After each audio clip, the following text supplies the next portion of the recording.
नमस्कार दोस्तों, स्वागत है आप सभी का हमारे YouTube चैनल आलोक ज्ञान गंगा में।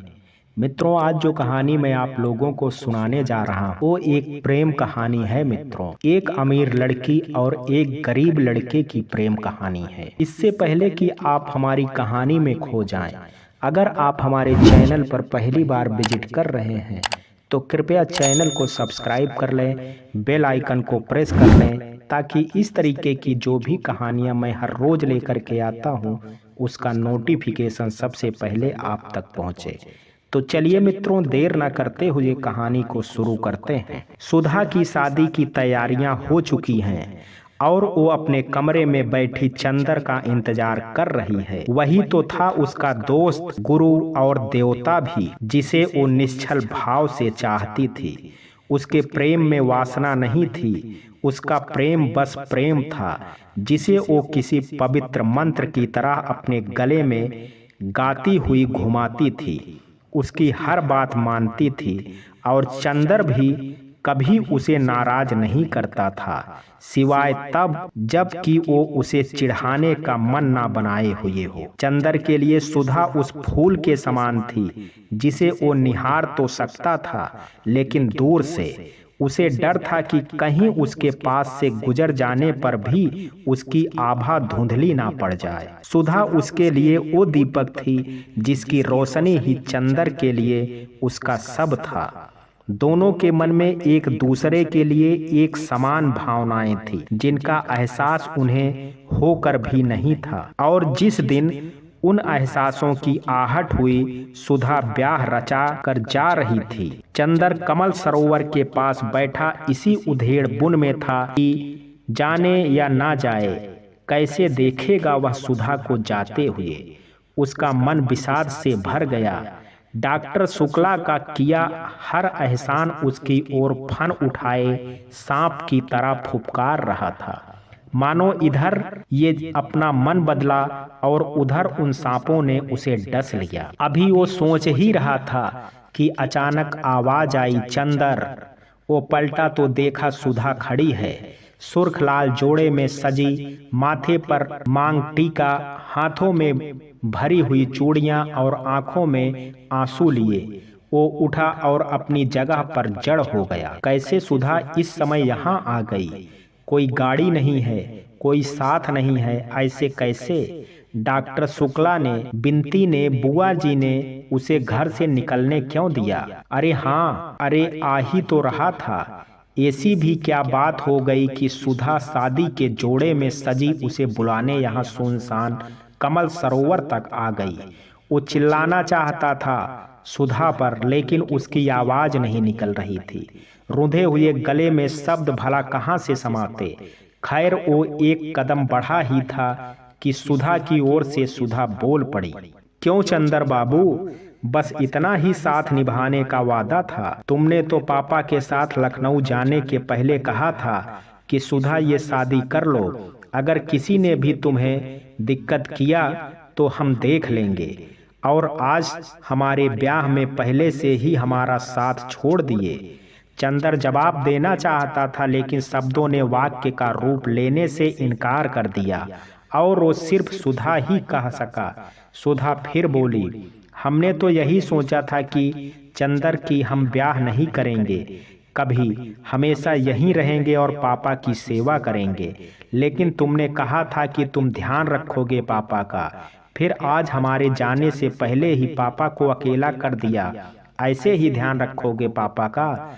चंदर एक नज़र सुधा की ओर देखता है और आगे बढ़ता है और धरती में अपनी आंखें गड़ा देता है और सुनता रहता है जो भी सुधा कहे जा रही थी। जब तमाम शिकवे शिकायतें हो गई तो सुधा बोली, चंदर, आज एक बात कहे देते हैं, अगर तुमने आए तो हम ये ब्याह नहीं करेंगे, कसम खाते हैं। इतना कहकर चंदर ने झुक करके अपना साल उठाया और जैसे ही पलटा वहां कोई नहीं था, ना सुधा ना सुधा की परछाई।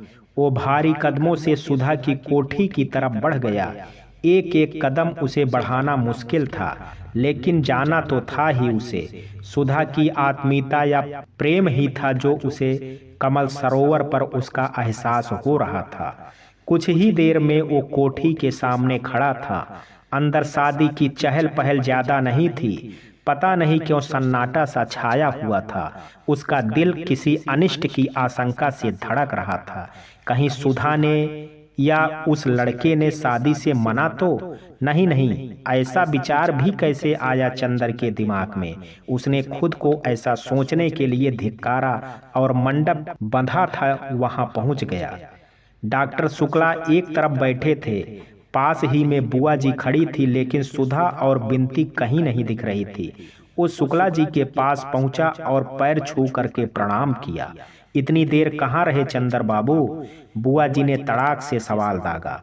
मैं किसी काम में फंस गया था बुआ जी। लेकिन हुआ क्या है? शादी की रस्में इतनी जल्दी निपट गई क्या? हाँ, ऐसा ही समझो। लेकिन तुम कहाँ थे? जानते हो कब से भैया जी तुहार राह ताकत रहे। बुआ जी, ओ मैं वैसे अब तक बारात ज्यादा दूर नहीं गई होगी। मैं जाता हूँ, कम से कम सुधा के ससुराल पहुँचने से पहले उसे विदाई तो दे पाऊंगा। इतना कहकर चंदर ने बाहर जाने को कदम बढ़ाया ही था कि डॉक्टर शुक्ला ने आवाज दी, चंदर, सुधा की बारात सुधा को लेकर नहीं गई है। सुधा को लेकर नहीं गई मतलब तो तुम्हें बताना है चंदर। क्यों सुधा की बारात आई और सुधा के बगैर ही लौट गई? गुरुजी, मैं यह कैसे बता सकता हूँ?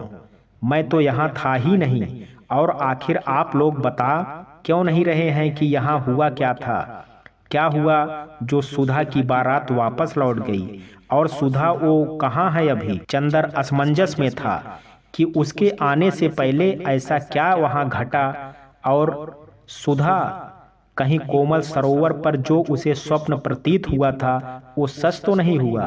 कहीं सुधा ने सच में तो खुद को कोई नुकसान? वो घबरा गया इस ख्याल से। तुम जानते हो ना चंदर, हम इस समाज की कुरीतियों की परवाह नहीं करते। जी गुरुजी। तो फिर जब सुधा और तुम एक दूजे से प्रेम करते थे तो कहा क्यों नहीं? चंदर को जैसे करंट सा लगा। जो बात उसने इतने सालों से खुद से भी छुपा कर रखी थी वो डॉक्टर शुक्ला कैसे जान गए? वो उसके गुरु थे, पालनहार थे। उनके एहसानों के तले दबे चंदर को जब एहसास हुआ कि उसकी वजह से शायद बारात लौट गई तो वह आत्मग्लानि से भर उठा और उसने अपनी नजरें जमीन में गड़ा दी। हाँ, उसे सुधा से प्रेम था, लेकिन उसने कभी इस भावना को जगजाहिर ना होने दिया था। सुधा उसके लिए एक ऐसा पवित्र धागा था जिसने उसे संसार में बांधे रखने में मदद की थी। वो उसके प्रति प्रेम की सबसे शुद्ध भावना से जुड़ा हुआ था। कितने सालों से वो सुधा को देखता आ रहा था। सुधा भी घर की पुरखिन होने के बावजूद सिर्फ चंदर था जिसके सामने बच्चा बन सकती थी, जिद कर सकती थी। भला उस सुधा के लिए कुछ गलत कैसे सोच सकता था वो? और फिर जब सुधा ने इस रिश्ते के लिए मना कर दिया था, अपना सिर दीवार पटक जान देने पर उतर आई थी, तब चंदर ही था जिसने उसे मनाया था। फिर अचानक ये क्या हुआ? कैसे सबको इस बात की खबर लग गई और ये सर्वनाश हो गया? बोलो चंदर, क्या तुम्हें सुधा से प्रेम था? नहीं चंदर, शुक्ला जी जोर से चीखे और उसकी गर्दन दबोच ली। क्यों झूठ बोल रहे हो चंदर? हमने ऐसा क्या बिगाड़ा था तुम्हारा जो तुमने हमारी बेटी की इज्जत का भी ध्यान ना रखा? अगर तुम उससे प्रेम नहीं करते थे तो क्यों उसने भरे मंडप में खुद की जगह बिनती को बैठा दिया था? क्या ये जो कुछ भी अभी डॉक्टर शुक्ला ने कहा वो सच था? क्या सुधा ने वाकई ये शादी नहीं की? उसने उम्मीद भरी नजरों से डॉक्टर शुक्ला को देखा जो अब भी उसे ज्वलंत आंखों से देख रहे थे। किसी अपेक्षित जवाब के इंतजार में चंदर ने हिम्मत करके पूछा, सुधा इस वक्त कहाँ है गुरुजी? पहले हमारे सवाल का जवाब दो चंदर। आखिर क्यों सुधा ने ऐसा कहा? कृपा करके एक बार मुझे सुधा से मिल लेने दीजिए गुरुजी, उसके बाद आपके हर सवाल का जवाब दे दूंगा। कृपा करके डॉक्टर शुक्ला ने उसे छोड़ दिया और बताया कि सुधा अंदर है। चंदर बिना समय गंवाए अंदर की ओर भागा। जैसे ही वो सुधा के कमरे की चौखट तक पहुंचा, देखा सुधा खिड़की के पास बाहर देखती हुई खड़ी है। चंदर वहां कुछ पल यूं ही खड़ा रहा। अभी वो सुधा के बारे में सोच ही रहा था कि सुधा की आवाज आई, बाहर क्यों खड़े हो चंदर? चंदर ने उसे आंसू भरी आंखों से निहारा और अंदर आने की अनुमति मांगी। सुधा चौखट तक आई और बोली, क्या हुआ, चौंक गए ना? हमने पहले ही कहा था चंदर, हम ये शादी नहीं करेंगे, लेकिन तुम थे कि मान ही नहीं रहे थे। अभी सुधा ने कहना शुरू ही किया था कि एक झन्नाटेदार थप्पड़ सुधा के गाल पर पड़े, जिससे सुधा के गाल लाल हो गए। उसने किसी घायल हिरनी की तरह लाल आंखें उठा करके चंदर को देखा। वो अब भी उसी किसी पीड़ित की तरह देख रहा था। वो सुधा के करीब गया और बोला, क्यों किया तुमने ऐसा? क्या तुम्हें हमारी इज्जत की बिल्कुल भी परवाह नहीं थी? तुम जानती हो अभी अभी गुरुजी ने जिस निगाह से मुझे देखा है, जिस तरीके से मुझसे बात की है, क्या महसूस हुआ होगा मुझे? गुरुजी सोचते हैं जिस जानवर को उन्होंने इंसान बनने में मदद की, सगे से ज्यादा अपना माना, उसने ही उन्हें धोखा दिया हो। तुमने तो मेरा जीवन भर की तपस्या पर दाग लगा दिया सुधा। अब मैं क्या मुंह दिखाऊंगा गुरुजी को? बोलो, क्या जरूरत थी ये करने की? इतना कह के चंदर वहीं जमीन पर अपना माथा पकड़ करके बैठ गया। सुधा अब भी अपलक उसे देख रही थी। चंदर की बातें उसके दिमाग में सूल की तरह चुभ रही थी। वो जवाब देना चाहती थी, लेकिन उसके सवाल करना उचित समझा। कभी कभी सवाल ही एक बेहतर जवाब का रास्ता बन जाते हैं, ऐसा चंदर ने ही उससे कहा था जब वो उसे उसके ब्याह के लिए मना रहा था। मैं गलत हो सकती हूँ चंदर, लेकिन क्या तुम भी गलत थे? क्या तुम्हें मुझसे कोई प्रीत नहीं है? चंदर ने सुधा का ये सवाल सुनकर अपनी नजरें झुका ली। सुधा को उसका जवाब मिल गया था और उसने दोबारा कहना शुरू किया, धन्यवाद चंदर, हमें हमारा जवाब मिल गया है। तुम भी करते हो हमसे प्रेम, लेकिन बस दीन दुनिया और इसकी रीतियों की वजह से स्वीकार नहीं करते हो ना। लेकिन चंदर, सच कह रहे हैं, हमारे मन में कोई और बस ही नहीं सकता। जब इलाहाबाद आए थे तब से तुम्हें देखा है। तुम ही हमारे दोस्त, गुरु, रक्षक, सब तुम ही तो थे चंदर। कब बड़े होते होते तुम हृदय के उस कोने में जगह कर गए जहां सिर्फ किसी पूज्य का स्थान होता है। पता ही नहीं चला। पापा अपने पात्रों के कारण बाहर रहते, तब तुम ही होते जिसकी वजह से हमें लगता कि हम सुरक्षित हैं। जब गेसु हमारी सबसे प्रिय और करीबी सहेली से भी कोई बात नहीं कह पाती थी, तब तुम ही होते थे जिससे हम वो बात कह पाते थे। सुधा ने सिसकी भरी और कहना जारी रखा, हमें भले ही ये पता ना चला हो कि तुम्हारे प्रति साधारण सी परवाह की भावनाएं कब प्यार के एहसास में बदल गई, लेकिन हम ये जरूर जानते थे कि ये बदल गई है। और हम ये जानते थे कि ये दोनों तरफ से बदली है, लेकिन तुम मानने को तैयार ही नहीं थे, या ये कहें कि तुम पापा के एहसानों के तले दबा महसूस करते हो, इसलिए इन्हें व्यक्त नहीं करते हो तुम। लेकिन हम नहीं दबे थे चंदर। जब तुम हमें इस शादी के लिए मनाने आए थे, हमने कहा था कि हम शादी करेंगे, लेकिन ये नहीं कि वही करेंगे जहां पापा ने कहा था। हमने खत लिख दिया था उन्हें चंदर, कह दिया था कि उसमें हम उनसे ब्याह नहीं कर सकते हैं जिसकी आराधना करते हैं। उसने हमसे कहा था कि हम शादी कर ले, लेकिन जरूरी नहीं कि अपने आराध्य की हर बात पूरी हम ही करें। उन्होंने हमें जवाब दिया कि इस रिश्ते से पीछे हटना उनके बस में नहीं, ये उनके पिता का फैसला है। तब मजबूर होकर हमें ये कदम उठाना पड़ा चंदर, सच कहते हैं। सुधा कहे जा रही थी और चंदर यूं ही सुन रहा था जैसे उसे किसी ने बसीभूत कर दिया हो। जब तक बारात ना आई थी हमारा हाल बुरा था। समझ नहीं आ रहा था कि कैसे कैलाश जी को मना करेंगे, लेकिन जैसे ही बारात आई, जाने कहां से इतनी हिम्मत आ गई कि हमने अपनी लाज शर्म तक ताक पर रख करके सबके सामने इस ब्याह से मना कर दिया। पापा और कैलाश बाबू को अंदर बुलाकर अपना फैसला सुना दिया। हमने चंदर पापा बहुत गुस्सा हुए कि अचानक हमें ये क्या कर रहे हैं, लेकिन कैलाश बाबू ने बताया कि इस बाबत हमारी बात हुई थी और अगर हमारा फैसला अब भी यही है तो बेहतर है कि एक दूजे के साथ इस अनचाहे रिश्ते में बंधने की जगह ये शादी ही ना हो। कैलाश बाबू के रिश्तेदारों ने बड़ी नाक भौं कोड़ी, लेकिन जैसे ही पापा से कुछ कहने को हुए कि कैलाश बाबू ने उन्हें रोक दिया। पापा ने उनसे कहा कि वो हमें मना लेंगे, लेकिन वो बोले कि इसकी कोई ज़रूरत नहीं है। जब हम उन्हें वो स्थान दे ही नहीं पाएंगे तो क्यों सब हमें इस जबरदस्ती के रिश्ते में बांधना चाहते हैं। हम दोनों ही रिश्तों में नाखुश रहें। इससे बेहतर है कि ये ब्याह ही ना हो। कम से कम हम दोनों की जिंदगी तो दुखी ना होगी।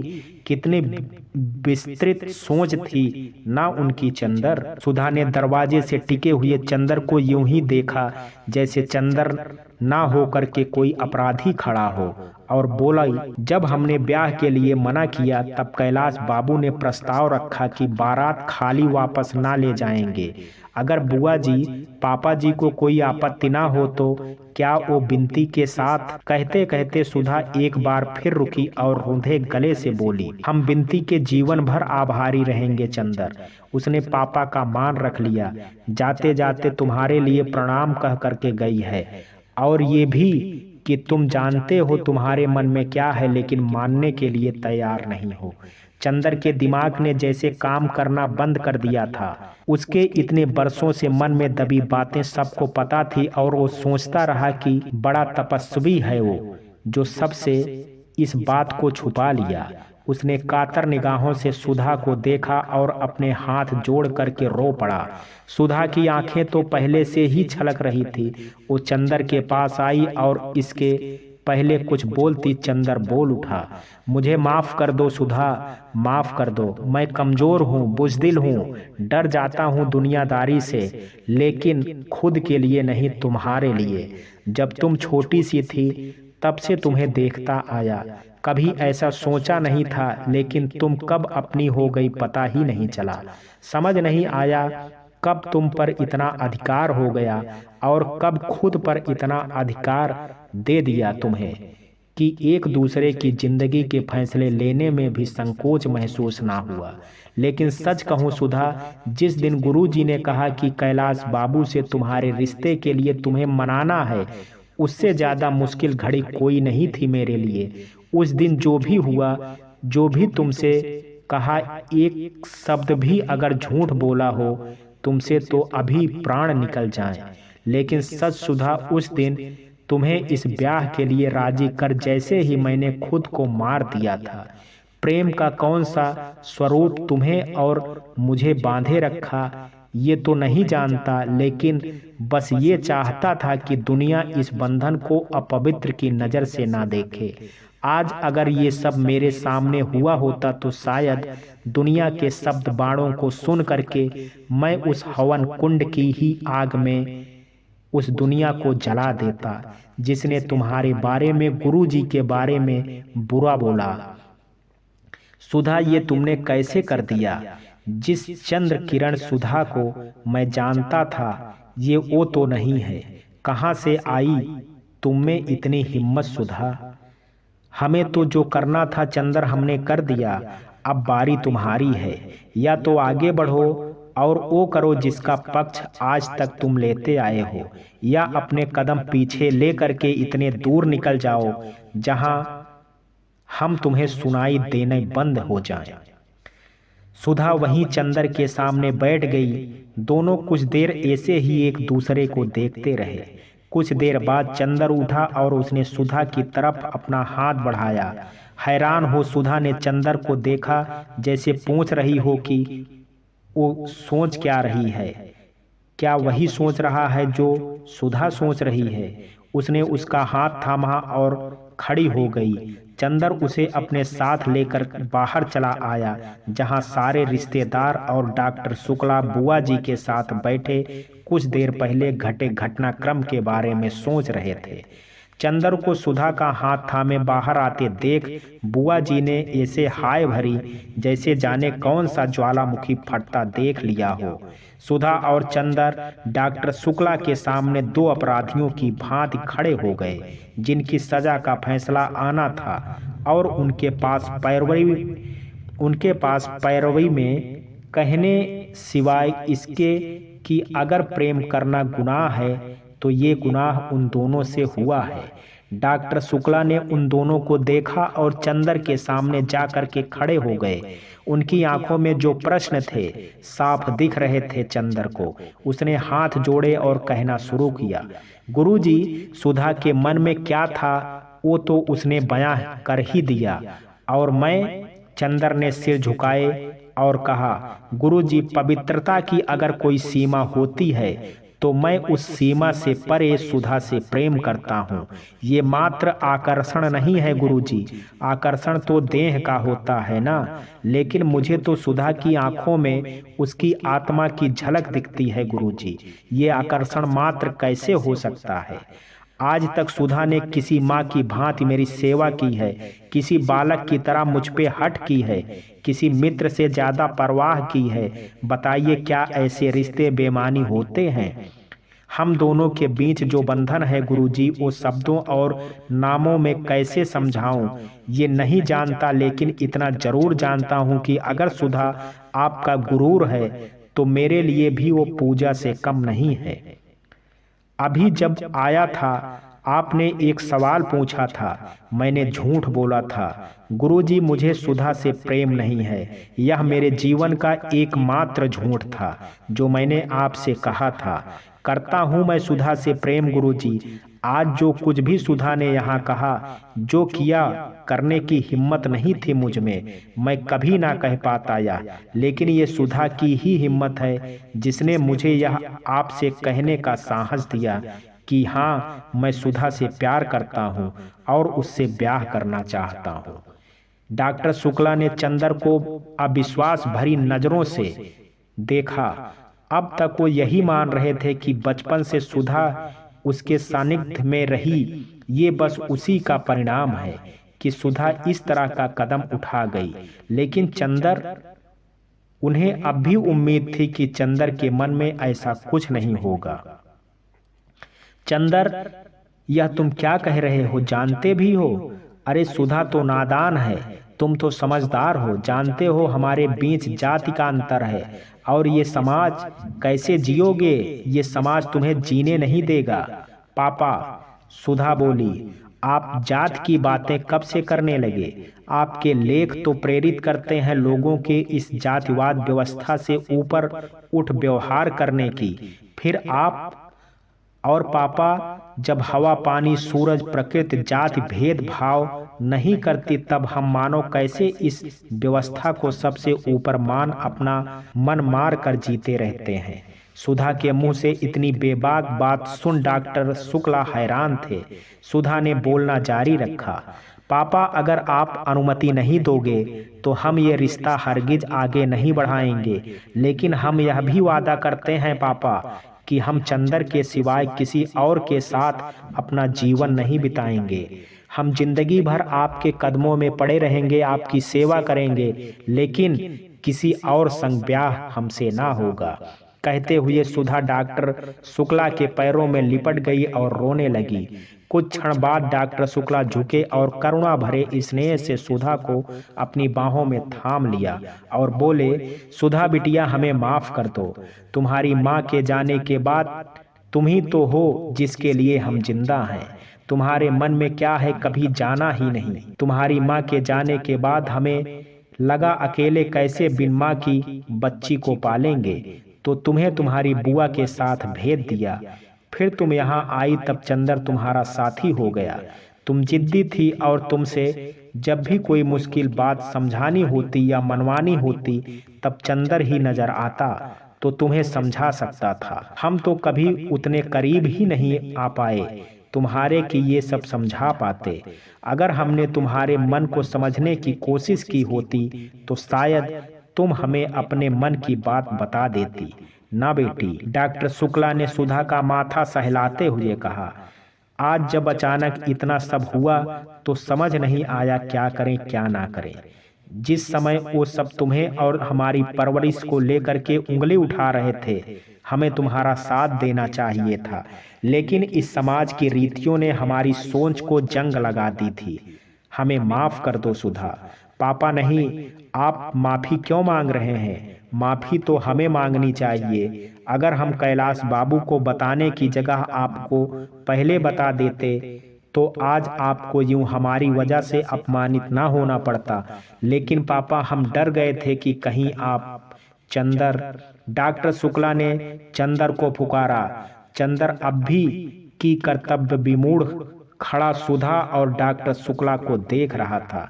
चंदर, हमने तुम्हें हमेशा समाज से, जात से ऊपर उठकर सोचना सिखाया और आज देखो हम खुद ही। दरअसल हम अपनी सुधा के लिए डर गए थे चंदर। हमें उसके उज्जवल भविष्य की आस ने ये देखने ही नहीं दिया कि उसके मन में कुछ और तो नहीं। लेकिन अब हम जानते हैं चंदर कि तुमसे अच्छा जीवन साथी उसे कोई नहीं मिल सकता। गुरुजी, हाँ चंदर, मैं चाहता हूँ कि तुम सुधा का हाथ थाम लो। सुधा और चंदर एक दूसरे के पूरक हैं, ये बात हम अब जान गए हैं। डॉक्टर शुक्ला ने अपना दूसरा हाथ चंदर की तरफ बढ़ाया और उसे भी अपने सीने से लगा लिया। समाज ने कई सवाल खड़े किए डॉक्टर शुक्ला के इस निर्णय पर, लेकिन उन्होंने सबको एक ही जवाब दिया कि कोई भी जात या समाज उस खुशी से बड़े नहीं जो लोगों को साथ में खुश रखे और एक बेहतर जीवन देने के लिए प्रतिबद्ध। कहानी आपको कैसी लगी? आप अपनी राय मुझे कमेंट बॉक्स में जरूर दीजिएगा। दोस्तों, वीडियो अगर आपको पसंद आया हो तो वीडियो को लाइक, शेयर और चैनल को सब्सक्राइब करना ना भूलें। कल मिलते हैं एक नई कहानी के साथ। तब तक के लिए जय हिंद, जय भारत।